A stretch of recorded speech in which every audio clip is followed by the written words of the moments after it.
Buongiorno, benvenuti alla TG Sicilia. Le principali notizie. Da Siracusa pronti a salpare gli attivisti della flottiglia umanitaria per Gaza. Le loro imbarcazioni si uniranno a quelle partite da Barcellona e faranno rotta verso la striscia. Viaggio di una decina di giorni, manifestazioni di sostegno in tutto il mondo. A Palermo, seduta straordinaria del Consiglio Comunale a Ballarò, quartiere perennemente in emergenza per droga, sparatorie e rifiuti abbandonati. Tra le richieste dei cittadini il salvataggio dello storico mercato di quartiere. Femminicidio a Campanella dopo la denuncia per favoreggiamento della madre di Stefano Argentino, reo confesso, poi suicidatosi, ci si interroga sui rapporti tra figli e genitori che, pur di non perderli, ne accettano anche le peggiori inclinazioni. Il parere dello psichiatra professor Aguglia. Molestie e violenze nei luoghi di cura, la sospensione del direttore sanitario di Catania, l'ultima di una serie. L'Ordine dei Medici prepara uno sportello per accogliere le segnalazioni di abusi sulle donne nella sanità pubblica. Palermo, caso onorato, suicidio o delitto? Spunta un nuovo testimone che contesta l'indagine ufficiale. La famiglia dell'imprenditore, trovato morto in auto nel maggio dell'anno scorso, chiederà di non archiviare il caso per suicidio. Novità in arrivo per gli autovelox. Su una piattaforma nazionale si potrà controllare se il dispositivo è a norma o se la multa può essere contestata. Al Marzamemi Cinefest presentato Francesca e Giovanni, una storia d'amore e di mafia, il nuovo film di Simona Izzo e Ricky Tognazzi sulla giudice Francesca Morvillo, assassinata con il marito Giovanni Falcone e la scorta a Capaci. Calcio, il Palermo, dopo 2 partite casalinghe di fila, alla ripresa giocherà la prima in trasferta in casa del Sud Tirol. In C, il Catania capolista sarà ospite del Cosenza. Possibile forfait per Caturano.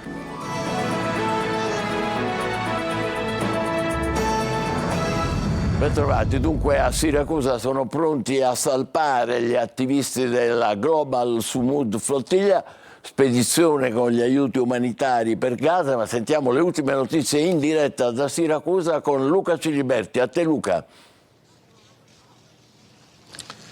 Nonostante gli attacchi, nonostante la tensione, nonostante la paura di qualcuno, la flottiglia, la Global Sumud Flottiglia, sta per prendere il largo direzione Gaza. Dal Mediterraneo quindi partiranno 500 tonnellate di derrate alimentari, aiuti di ogni tipo per le popolazioni di Gaza bombardate ormai da mesi da Israele. E questo movimento, questa sommossa di indignazione si è raccolta tutta qui in Sicilia, perché proprio qui a Siracusa tra un po' partiranno le prime navi, una decina, dovrebbero intanto attraccare qui con il nostro operatore. Vi faccio già vedere che in rada stanno arrivando le prime 3 navi e quindi da qui si raccoglieranno gli attivisti per poi prendere il largo e incontrarsi con le altre navi provenienti da Genova, provenienti dalla Spagna, provenienti dalla Tunisia. Dalla Tunisia sono state appunto le navi attaccate appunto dai droni che abbiamo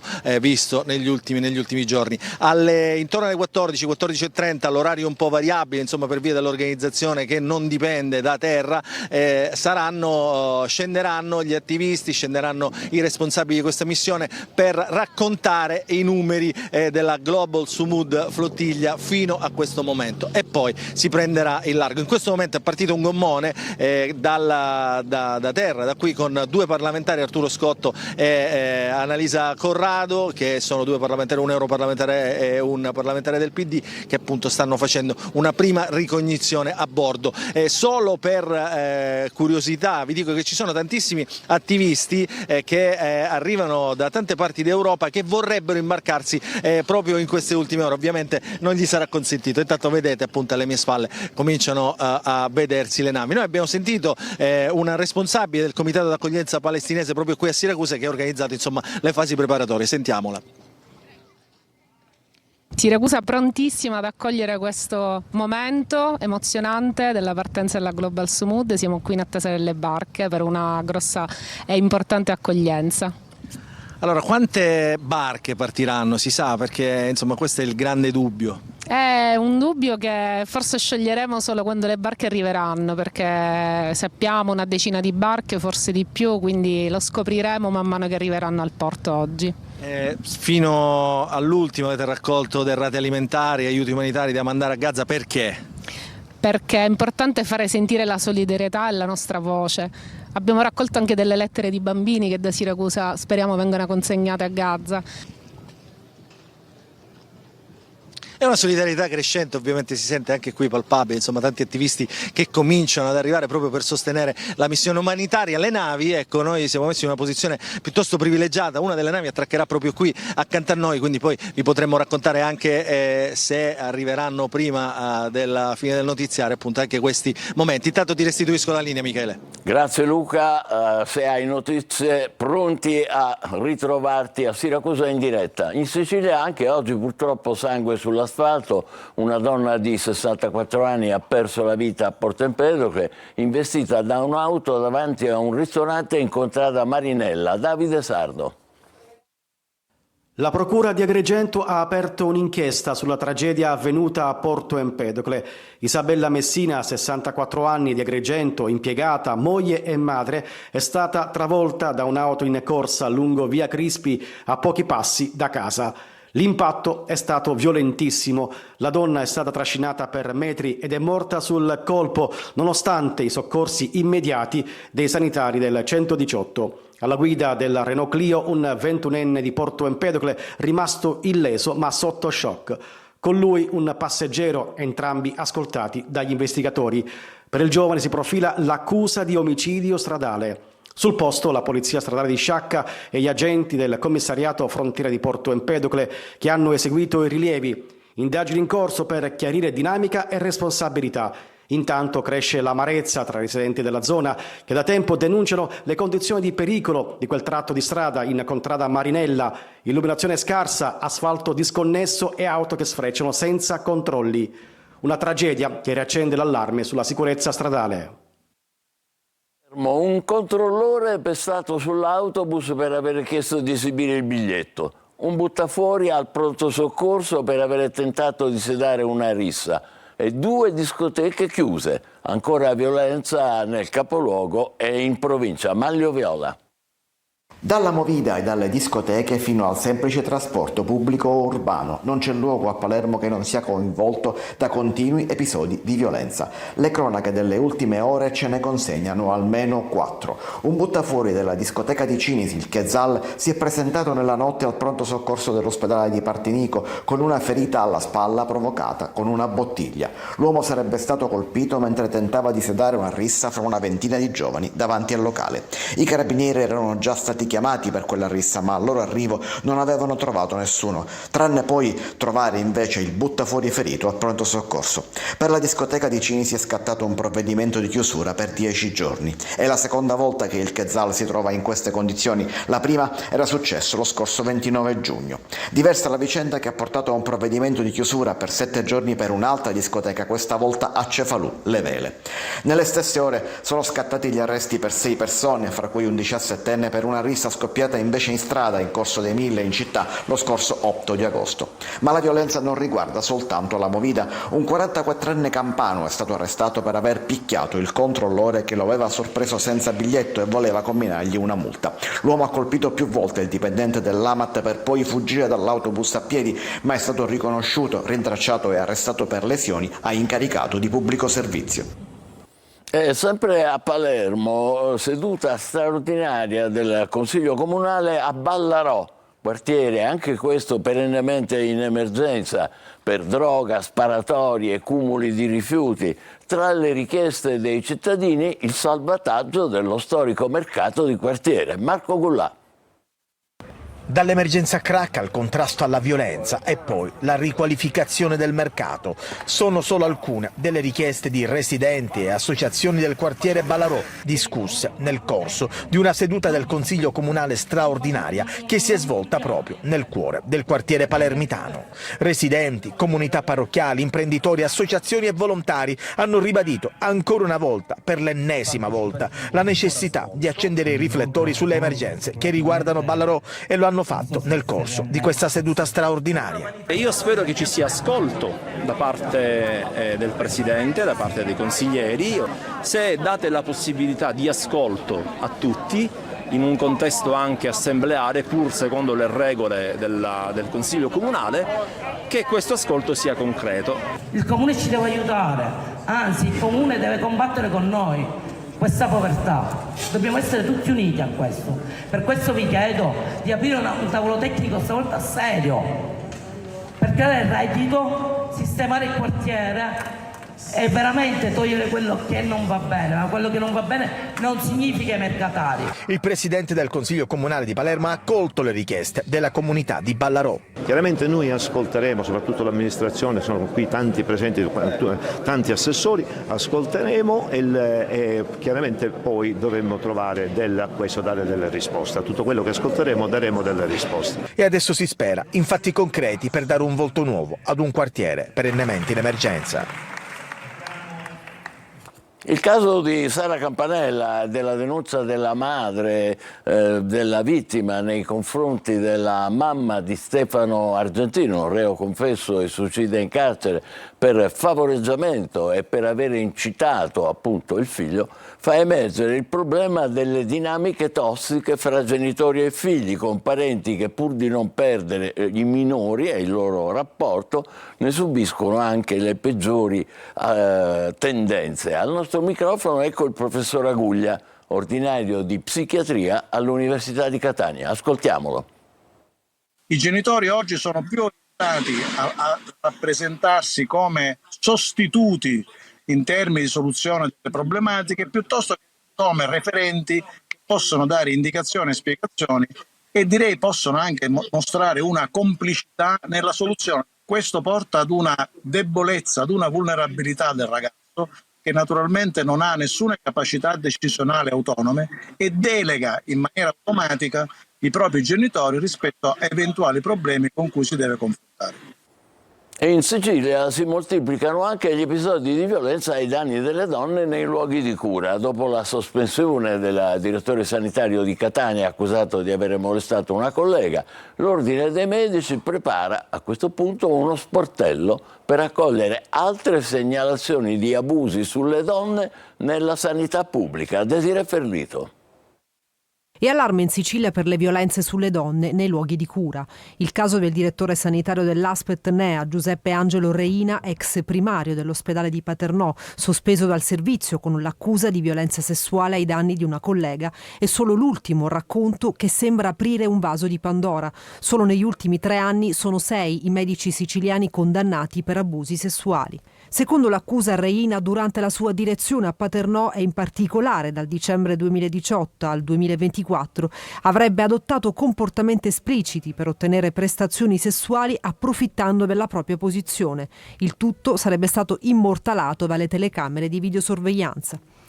L'inchiesta di Catania è solo l'ultimo anello di una catena. La geografia degli abusi in camice bianco attraversa la Sicilia, a tal punto da deliberare l'apertura di uno sportello dedicato per raccogliere le denunce. Quando accadono episodi del genere siamo obbligati a chiedere alla procura i documenti, dichiara il presidente dell'Ordine dei Medici di Palermo, Toti Amato. Spesso i nostri provvedimenti vengono annullati o attendono per troppi anni. La maggior parte dei medici palermitani condannati continua a lavorare in attesa del pronunciamento. Qualcuno nel frattempo andrà in pensione. La sensibilità dell'ente si è tradotta in azioni concrete. Infatti già da anni il nostro ordine ha istituito ben 2 commissioni interne, la prima sulla medicina di genere e lotta alla violenza sulle donne e la seconda contro la violenza e gli abusi sui minori. Ancora a Palermo, dove continua il giallo intorno alla morte dell'imprenditore Angelo Onorato. Compare un nuovo testimone, contesta i risultati delle indagini ufficiali e a questo punto la famiglia chiederà di non archiviare il caso per suicidio. Maglio Viola. Angelo Onorato era pedinato e temeva per la sua vita. C'è un testimone che può portare nuovi elementi nell'indagine sulla morte dell'imprenditore trovato cadavere a maggio del 2024 e convincere la magistratura a non chiudere l'inchiesta. Ne è convinta la famiglia, che prepara una opposizione all'istanza di archiviazione avanzata dalla procura. Proprio la famiglia non ha mai creduto all'ipotesi dello strano suicidio effettuato strangolandosi con fascette di plastica all'interno della sua auto parcheggiata sulla corsia laterale della circonvallazione di Palermo. Dopo quasi 1 anno e mezzo di indagini, però, la procura l'altro ieri ha presentato istanza di archiviazione proprio per suicidio. Le indagini non hanno consentito di individuare seri, concreti e specifici elementi a carico di alcuno e neppure è stato possibile escludere che il decesso sia stato frutto di una scelta autonoma dello stesso Onorato, scrive la procura nella richiesta di archiviazione. Un passaggio che viene adesso sottolineato dall'avvocato Vincenzo Lorrè, che rappresenta la moglie della vittima, l'ex europarlamentare Francesca Donato.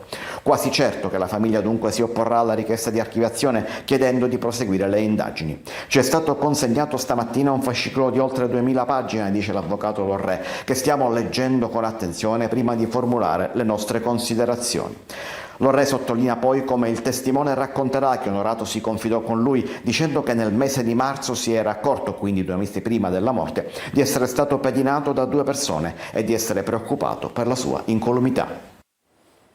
Un'occhiata al meteo: instabilità, rovesci e temporali segneranno la giornata di oggi su tutto il Messinese. Possibili precipitazioni intense anche a Catania e a Enna, in particolare nel pomeriggio.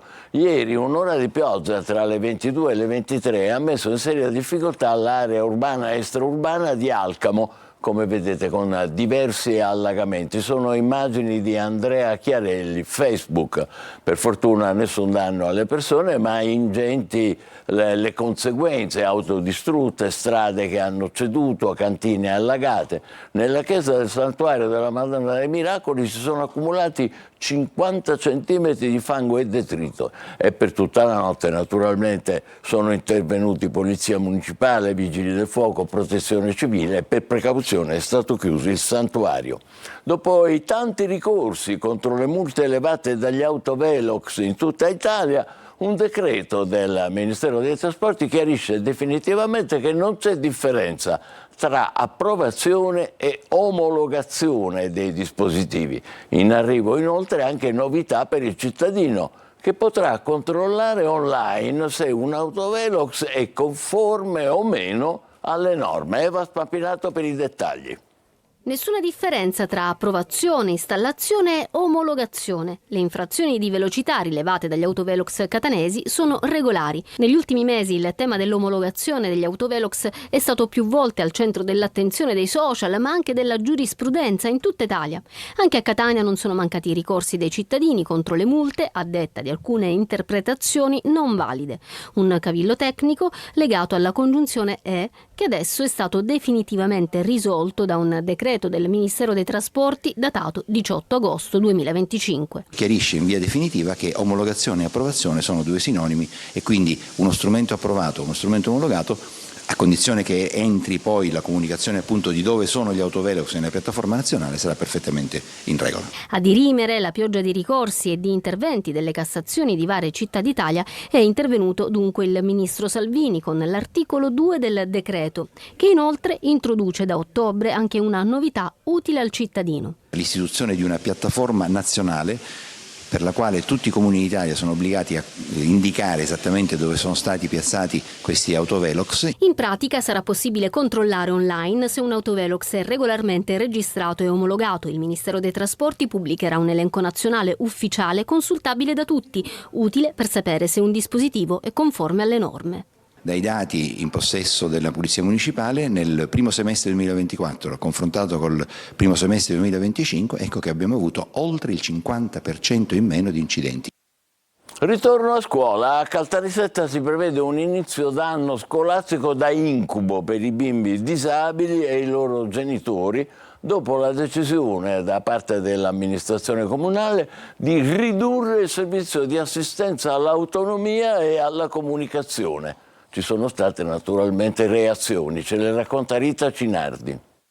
Sarà un inizio di anno scolastico da incubo per i piccoli studenti disabili di Caltanissetta e le loro famiglie che, quando manca poco al suono della prima campanella, hanno avuto notizia che il servizio di ASA, come l'assistenza all'autonomia e alla comunicazione, è stato drasticamente ridotto. Per molti bambini la comunicazione specialistica per aiutarli nell'apprendimento è scesa infatti da 15 a 5 ore settimanali, mentre per altri, quelli con disabilità più grave, sarà addirittura ridotta soltanto a 2 ore. Un vero e proprio macigno, quello che si sono visti piombare addosso ai genitori che adesso vogliono anche ricorrere per vie legali. Sono abbastanza indignata da questa situazione perché non riesco a comprenderne innanzitutto i criteri di questo drastico taglio e soprattutto non riesco a comprendere come si possa venir meno alla tutela di diritti necessari di questi bambini. È un diritto all'inclusione, è un diritto alla frequenza, un diritto all'apprendimento, alla relazione sociale. Vengono calpestati e vengono meno tutti questi diritti e non si tiene conto della persona. Intanto l'ex sindaco Roberto Gambino, oggi consigliere comunale di opposizione, ha presentato un'interrogazione consiliare con la quale chiede al sindaco Walter Tesauro la revoca immediata del provvedimento. Dall'assessorato comunale invece ancora nessuna replica. In queste ore si stanno succedendo riunioni tra i responsabili delle cooperative, i genitori e le addette ai lavori, nella speranza che anche i ragazzi disabili possano avere quest'anno pieno diritto allo studio. E adesso torniamo a collegarci in diretta con Siracusa per le ultime sulla partenza della flottiglia umanitaria per Gaza. Linea a Luca Ciliberti. A te Luca. Come se fossero lontani. Come se fossero lontani. Ecco Luca, poi sei in onda.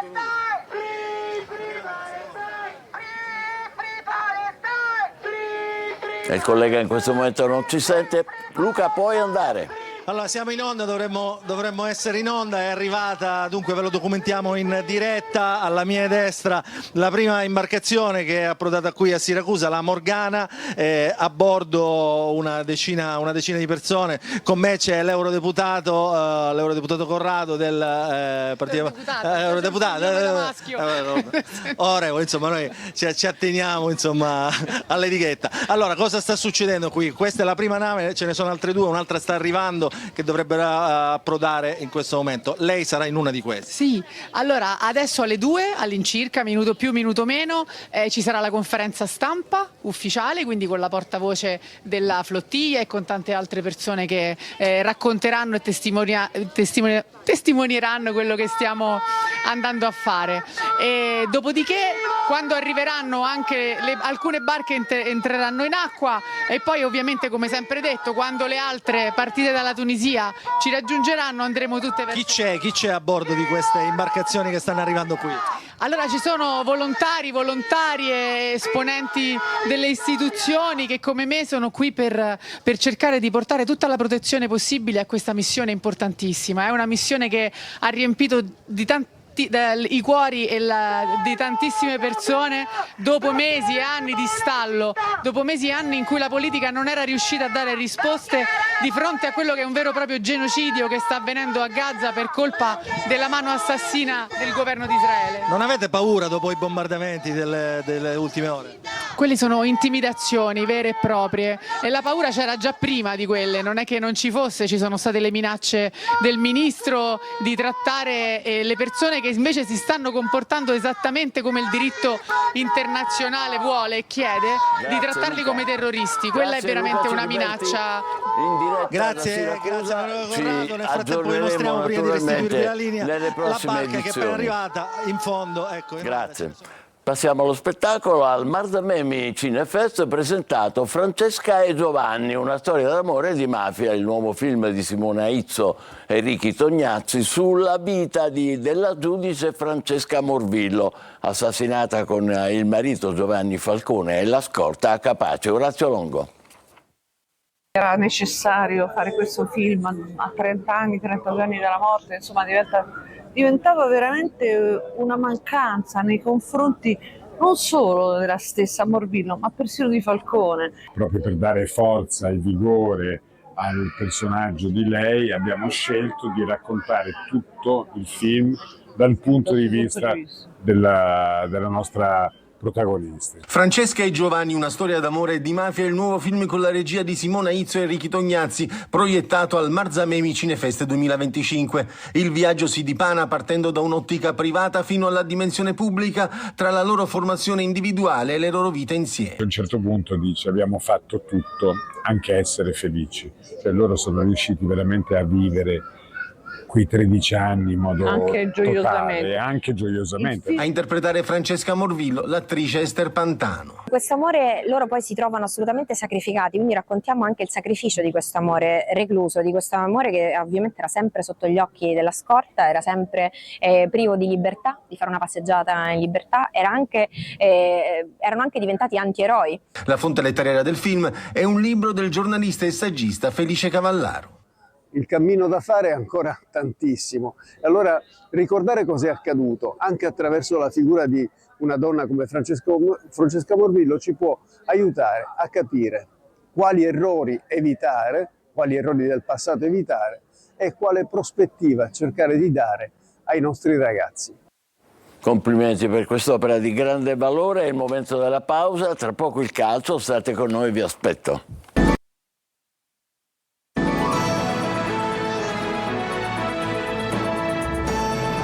Calcio, il Palermo dopo 2 partite casalinghe di fila alla ripresa giocherà la prima in trasferta in casa del Sud Tirol. Il Catania, sul quale vedremo tra poco il servizio, capolista, sarà ospite del Cosenza, servizio di Marco Carli.